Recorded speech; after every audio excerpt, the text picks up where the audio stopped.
Hello everyone and welcome back to the Kohi Game Engine series. Today we're going to talk about the dynamic allocator. Okay, so before we jump into any of that, I want to really quickly thank the partners of the channel, which is the highest tier of membership, as well as the highest tier on Patreon. So our partners are Eearslya, Wensheng, Caden, Joel, and I hope I'm pronouncing this correctly, Aneudy. Thank you guys so much for your support. It is greatly appreciated. I also want to give a big thanks to all the other folks here that are listed on the screen at the moment. The support from you guys means a lot to me and helps me grow this channel and be able to make investments into the channel. Okay, so dynamic allocator. We've mentioned this a couple times. What exactly is it? So a dynamic allocator is the most fluid type of allocator that we're going to have. It's the most general purpose. It basically is a replacement for malloc. And the way that this works is we allocate a giant block of memory up front from the operating system. And then this dynamic allocator holds onto that and doles out pieces of memory as they are requested from the rest of the application. Why would you want to do this? Well, the answer to that is simple. Having to reach out to the operating system every time we want memory is pretty expensive, right? That's an expensive operation. And not only that, it's also a bit error prone, right? Because we don't know if that allocation is going to succeed, and every time we do it, we run the risk that it will not. And so a dynamic allocator takes away a couple of those things, right? Because we're getting the chunk of memory once, all in one shot, it removes a lot of that expensive nature of allocating memory, right? Because now we've already got all the memory that we're ever going to need. And of course, we're going to have to adjust that as we continue. But also, we're not having to reach out to the operating system all the time for that, right? And this also ensures that the only way that this could fail is either if we do something dumb in code, like try to free a block of memory that was not originally allocated by this allocator, or we do something like maybe we try to allocate more memory than is actually available, which I don't anticipate that being an issue. But since we're only actually doing it once using this, it shouldn't be an issue. Okay, so it removes a lot of the risk from the system. So the way that the dynamic allocator works is, as I said, it allocates a huge block of memory and hands that out as needed. And it uses our newly created free list to actually do that.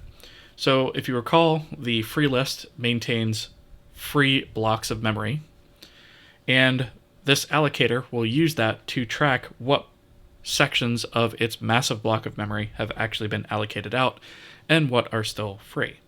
So our interface into the dynamic allocator looks kind of like what you might expect from a memory management system such as this. It looks very similar to our free list, okay? So obviously we have our typical create and destroy. However, the create here works a little bit differently than you may anticipate. So I put some comments in here to clarify that. But basically, when we create the dynamic allocator, we pass a total size of the amount of memory that we want to manage, right? So say we want a gigabyte here. And then we also have a pointer that returns out the memory requirement, which is not going to be exactly what we pass in here. It's actually going to be this plus the required size for the internal state of this allocator, right? And the internal state of this is actually going to be held in the same block of memory, right, within this structure. Otherwise, it's pretty much the same as what we've seen a lot of times, right? We call it once to obtain the memory requirement. In this case, we will have to pass the total size and memory requirement through the first time, and then these two will be passed as 0. And then we'll need to go ahead and allocate that memory from the actual system, making a call to our platform allocate. And then once we have that, we can pass through the memory block and something to actually hold our created allocator, right? So it's similar to the pattern we've seen, but slightly different on that. Destroy basically undoes whatever was done in create. Allocate does exactly what you might think. You pass it a pointer to the allocator and the size that you want to allocate, and it returns you a block of memory. If for some reason that fails, it will return 0. Free works pretty much how you might expect as well. Again, it takes a pointer to the allocator a block of memory and then the size to be freed. So generally speaking, whenever you allocate, you know the size that you're going to allocate. And so you'd hold on to that size for when you get ready to free. This is the same pattern that we use with our kallocate because we always held on to the size for that as well. This really is no different. Okay, and then we have a convenience method here to obtain the free space left in the provided allocator, right? So again, this just takes a pointer to an allocator and then returns a U64 with the free space in that. And all that does is traverses the internal free list for all of the free nodes and how much space they occupy, keeps a running total, and returns that amount. In fact, this just calls the free list to actually do that, okay? So the interface is pretty straightforward. There's not too many things to note within the internals of the dynamic allocator, so I'm actually just going to kind of touch on this briefly and let you guys kind of examine the code on your own if you want a little bit more detail, but I'll cover the important bits, right? So the first thing here is our state. So the state keeps a total size, it keeps a free list, it keeps a pointer to the free list block of memory that we're going to need, and it also keeps a pointer to the memory block. Now, the way that we handle our memory in this is our structure only has this void block of memory, right?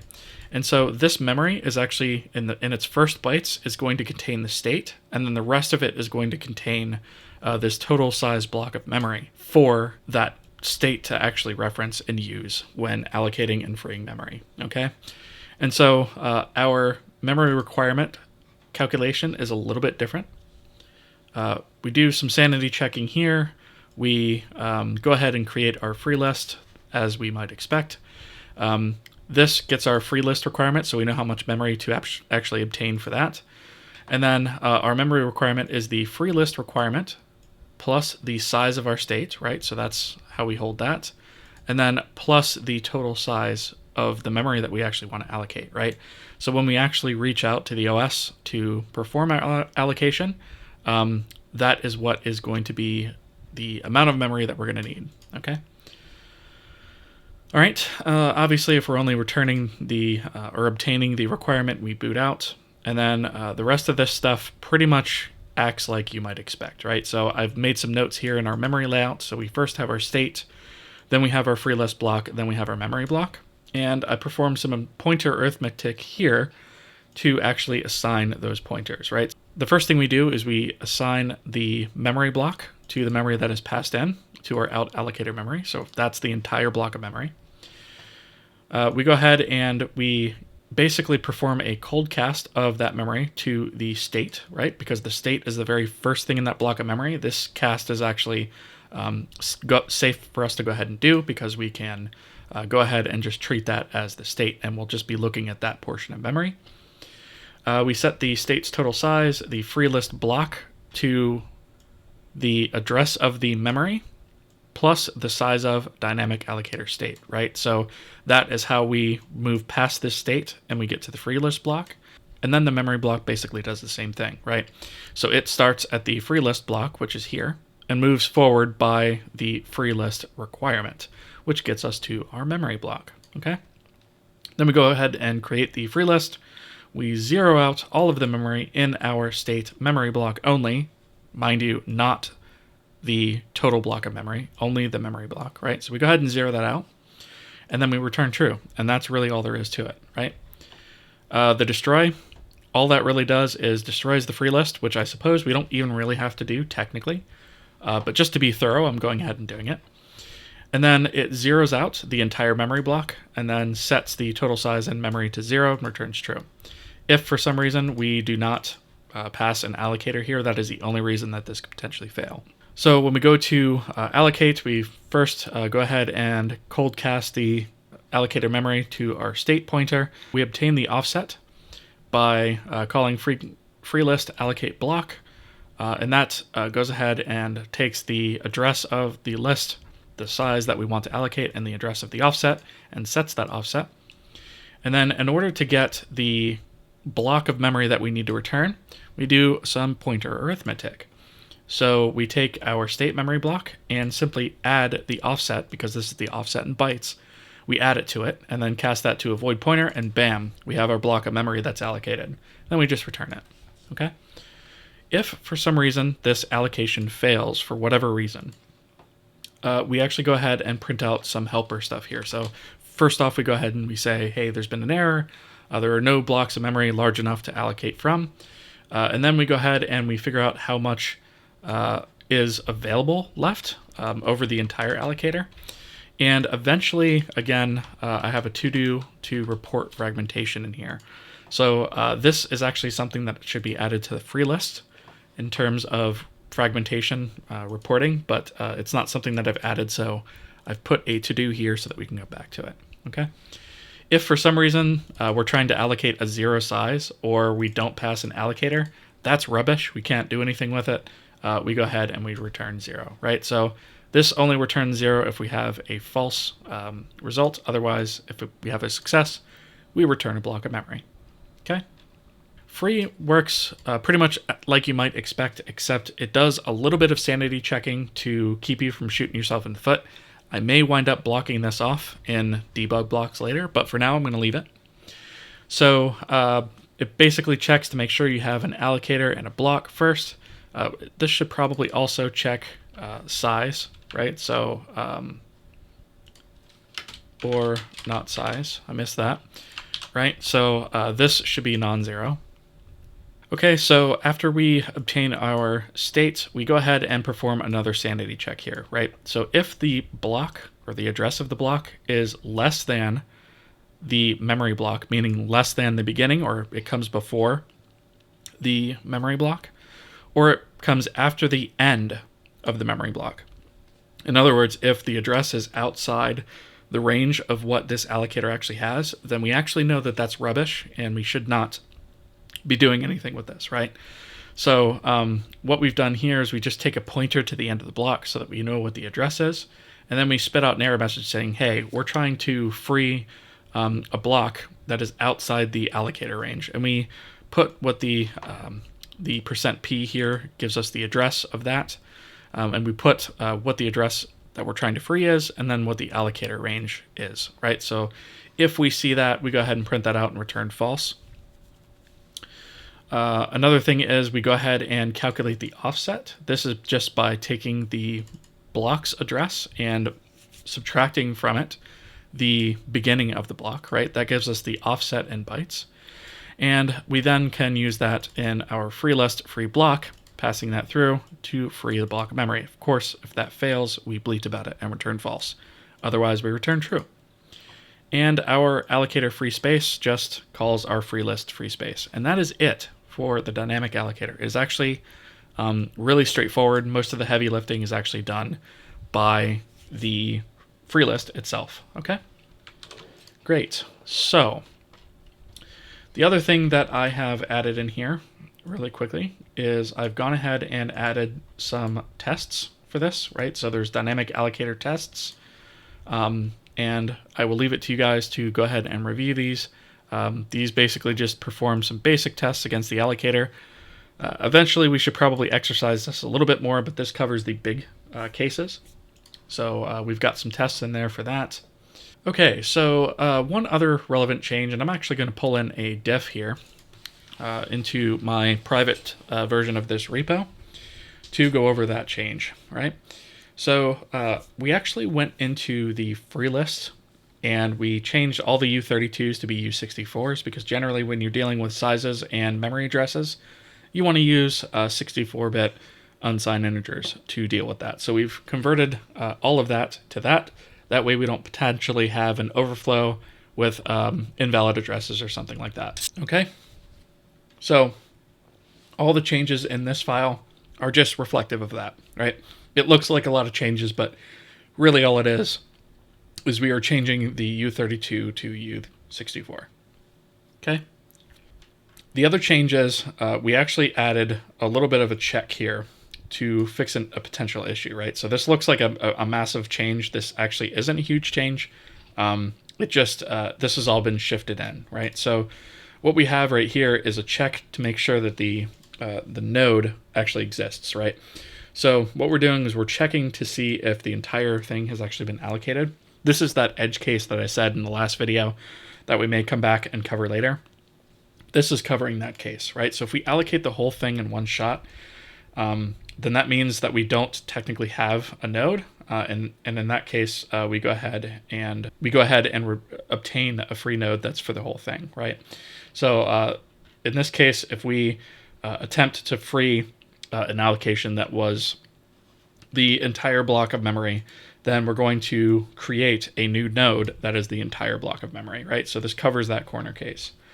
And then the while loop that was here before is just wrapped in an else block now, which I guess technically we didn't have to put it in an else block because this returns true, but here we are, okay? And so that was pretty much all there was to that. And then that's all the changes that we've made there, okay? Here is the header file for that. Again, just changing everything from a U32 to a U64. So the free list tests file has also been changed to reflect that, right? So we just changed all the offsets to U64s for all those tests. Okay, one other thing is, of course, we added our dynamic allocator tests to our main.c file, right? So we've gone ahead and added that. There's the tests for that, okay? So the next change I want to talk about is in defines h. We added a few convenience methods here, simply to get the amount of gigabytes, megabytes, kilobytes, or gigabytes, megabytes, and I spelled that wrong. That should be kilobytes. Copy pasta for the loss.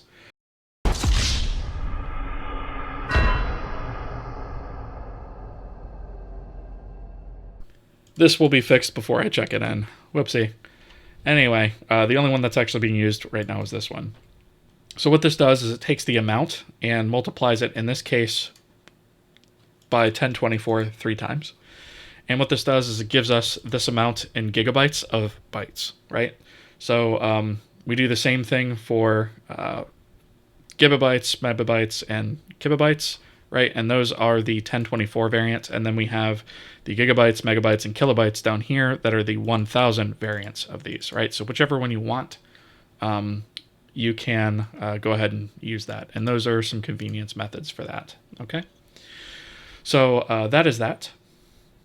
Okay, so the next thing I want to talk about is the changes that we're going to make to the memory system, right? So first off, we need to have a configuration for the memory system, right? And this configuration is, for now, just going to take the total allocation size of the memory system. The memory system is actually what's going to hold our newly created dynamic allocator, right? It's going to stand it up and use it internally. And so this configuration just tells us how much memory we should actually use in our allocator, right? So that is the only thing that is going to wind up being passed in to our memory system initialize. So before we were actually passing a pointer to get memory requirement and state. We're not going to be doing that anymore. This is going to be the one and only system that is going to be responsible for reaching out to the operating system and obtaining the memory for its own state, right? And it makes sense because it's the memory system, right? It should be doing that on its own. And so we are going to wrap that all into memory system initialize, and it is going to return a B8 now to indicate success or failure. The other thing is the state is now going to be held internally by the memory system. We are not going to expose it externally anymore. So the shutdown no longer takes a state pointer, okay? So that is the change on memory H. So now let's take a look at kmemory.c. So kmemory.c is obviously going to include our allocator now. And in our memory system state, we are going to keep a copy of our configuration. We are going to keep the allocator memory requirement, and obviously our dynamic allocator, as well as a pointer to our allocator block. Okay? And this will sort of make sense how we're going to put this together here in a second. So before our memory system initialize would obtain a memory requirement, and we'd have to call this twice just like most of our other systems. That's not going to be the case anymore. As we mentioned before, this now takes a config and a config only. So the first thing we do is calculate the state memory requirement by just taking the size of memory system state. then figure out how much space the dynamic allocator needs, right? So that is where we pass through the config total alloc size and pass the address of the alloc requirement in our first call to dynamic allocator create, right? And that stores that here, okay? And then we can call our platform allocate, which reaches out to the platform layer directly, and this allocates enough memory for our memory state requirement plus our allocation requirement, which was obtained here. And for now, we are not aligning that. And again, I still have a memory alignment task to do. So memory alignment is something I still want to cover. We still need to cover that at some point. But that is going to be a separate video. And the way we're doing this is it can actually be done in a modular way where it's agnostic from the rest of the system. So we don't have to handle it right now, okay? If for some reason we did not get a block of memory back from the platform, then that means something failed at a lower level. We need to bleat about it and return. This is that fail case that I was talking about, right? This is the one and only time we should have to reach out to the operating system for memory, right? So once we do that, we go ahead and cast our newly allocated block of memory to a memory system state pointer and set our state pointer. We set the config, and then we copy over the allocator memory requirement from alloc requirement. And then we go ahead and we get the allocator block, which is in the same block of memory, but after the state. So again, we do some pointer arithmetic here using the block plus the memory state requirement, and that gets us the actual allocator block, and we can store that off as well. Okay. Next, we go ahead and we create our dynamic allocator. We pass the total alloc size. We pass the address of the alloc memory requirement, right? And then we go ahead and we pass the allocated block of memory, which is our allocator block. And then, of course, we pass the address of our allocator. And if that fails for some reason, we bleat about it and return false. Otherwise, we're good to go. In this case, if we're successful, we just put out a debug message saying this is how much our memory system successfully allocated. Okay, and then we return true. So that is what our new initialization looks like, right? It reaches out right away and goes ahead and does this, okay? Our memory system shutdown is actually still pretty straightforward, just does a couple of extra things. So if we have a state pointer, meaning that the system's been initialized, then we go ahead and we destroy the dynamic allocator, and we call platform free, and we free our state pointer, and we free it for the size of allocator memory requirement and the size of our state, right? So it's pretty straightforward stuff, I think. Okay. So the next method we need to look at is our kallocate, right? Because right now, kallocate has basically been a wrapper for malloc, and it keeps track of allocations for various tags and so forth. But we actually want to change this up, right? And this is one of the reasons that we have this and a different layer from our platform, right? Is because our kallocate now is no longer going to reach out to the operating system. It's going to use our internal allocator to actually do our allocation for us, right? So the first thing we're going to do is we're going to start off with an empty block of memory. And if we have the state pointer, then we're going to go ahead and set that block to dynamic allocator allocate, passing through, obviously, the allocator and the size that was passed in to kallocate, right? And then it does all of the same stats tracking that it did before. That hasn't changed. If, however, this has not been initialized, then that means that we're trying to perform an allocation outside of our allocator or our memory system, and it generally means that it's happening very early on in the process, which is something we actually still want to avoid. And so if that actually winds up happening, we're going to warn about it in the console to say, hey, we called kallocate before the memory system is initialized, but what we're going to do is we're going to go ahead and handle it gracefully and call platform allocate for the size and the block, right? So we're not going to crash in this case. We just want to warn about it so that it can be fixed. And this actually helped me out because there's a couple things that I had forgotten about that we actually need to move to actually avoid doing this, right? Okay, so if we've obtained the block of memory, we go ahead and we zero it out and return it. Okay. If for some reason we did not get a block of memory, right, we now just put out a fatal message that says kallocate failed to allocate successfully, and we return 0. Okay. Free is actually pretty straightforward as well.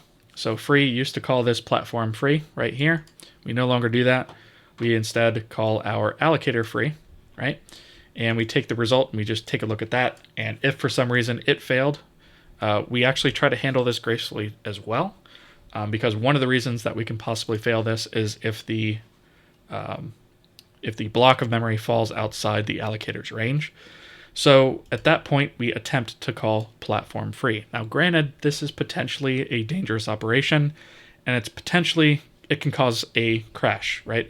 If the block of memory isn't actually valid to be freed, it will cause a crash. But if we're doing that, we've got something else wrong in our code to begin with. So I'm not going to get too much more into trying to handle that here, right? We try to handle it gracefully. If that fails, well, sorry about your luck, right? Fix your code, basically. And then, again, the same thing. If we do not have a state pointer, we also try to handle that gracefully by freeing it from the platform directly, okay? And so that is pretty much it for the changes to our memory system, right? There's not a whole heck of a lot. It looks like a lot more than it actually is, but there we are. All right, so that actually leaves a couple of things left, right? So we no longer needed our memory requirement or a memory system state, so we've removed that from our structure here. So we have this application state here. We've gone ahead and removed this because we no longer need it. We also now move our memory system initialize to the very first thing that happens, even before our other systems allocate, right? Our other systems start up, right? So before this, the way that it worked was we actually had, let's actually expand this up. So before this, we actually had our event system starting before the memory system, and now that's no longer the case. The memory system is the very first system to be stood up. We set up our configuration here, where in this case, I've just configured this to use 1 GB of space, right? And so we go ahead and stand that up. And of course, if we fail, we delete about it and return false and boot out of the application. Next, we have this allocate the game state. Now, if you recall, way back, we actually had in our testbed source entry.c an allocation that was happening, right? Where we had our out game state, and we were calling kallocate to our game state with the memory tag of game. This is something we don't want to do anymore because this was actually happening before the application was getting stood up, which is far from ideal. So what we're going to do instead is we are going to obtain the size of the game state, which is only known by the game, and we are then going to set that to a new state memory requirement, and we're going to use that within the application to actually allocate it at that point instead, right? So we go ahead and we set that, and then we set the out game state to 0 to begin with, right? So that covers our entry.c. Again, if you forgot, that's in testbed source entry.c, okay? And with that, we have the game types.h, right? So I'm just going to expand this in both directions real quick. All right. So in our, let me actually expand this. Here we go. So in our type def struct game here, we've just added a new property, right? Right below on resize, we have our state memory requirement, right? And this is where that's added so that we can track that, okay? And that's the only change to this file. So that's that.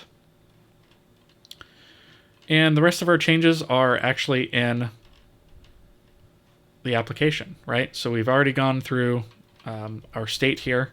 We've already gone through the changes to our memory system, right? And now we actually call our kallocate here for our game state as opposed to in the game itself. This makes just a little bit more sense. I feel like it's a little bit cleaner, keeps our allocations out of the actual game itself, and performs it here, right? So we go ahead and do that. We stand up the application state. I've added a couple more comments in here just to kind of clear things up, right? And then we initialize our other subsystems, such as events, right? Because they're all going to rely on memory, right? So memory used to be here. It's no longer there. It's now up here, okay? Because it makes sense that that should be the first system to actually be activated. Okay, and then of course we change our call from memory system shutdown to no longer take the state, because we no longer have a state, right? It just is by itself, okay? And that is actually all of the changes that we need to make. So I would highly recommend that you guys look at the repo and take a look at all the changes that have been made. And if you have any questions on it, please feel free to let me know, okay? So really quickly, I'm going to go ahead and clean this and build, just so that you guys can see this running, right? So this has all of our changes here that have been made. This has our dynamic allocator all put in place, right? So here is the latest code, right? We see our memory system is stood up first, then we allocate our game state, stand up the application state, set up our linear allocator, and then our other subsystems, okay? So we've built that. I'm going to go ahead and run this now. Okay. And here we are, right? So we can still navigate around. We can still change our textures. Everything still works as anticipated. However, we are using our new allocator. And to further prove this, I'm going to go up to the top here. And we'll note that the very first message here is a debug saying memory system successfully allocated a gigabyte worth of bytes of memory, right? And so that's it. That's our memory system. It is now acting the way that it should be. We're no longer reaching out to the OS for memory, except for a couple of locations. So we are no longer reaching out to the OS for memory every single time we allocate something. We are now allocating all of our memory up front, and we are able to allocate from that huge block of memory. The only exception to this is I do know that there are some calls to some functions in the C string library that are actually going to allocate some memory. So we are eventually going to have to address this, and that is going to be done in a future video. But for now, I'm not too worried about it, right? So this is probably the last section of code. This and actually the STB image library is also doing it, right? But we don't really have control over that. So I'm going to see if I can get find a way to actually make this use that memory instead. But if I can't, I'm not really that worried about it, okay? At least not for now. But those are the only places that are not actually going to be using our allocator, right? Everything else is actually running off of this. And because of the way we designed it, it was pretty much plug and play. We were able to stand this up and get it running right away without having to make any changes, okay? So the other thing I want to point out is I am actually running on Linux this time. So I think at this point, I'm probably going to swap over to using Linux full-time just because I like it a lot better. And I've got my recording setup actually all set up and working on Linux. So I'm probably going to stick with that going forward.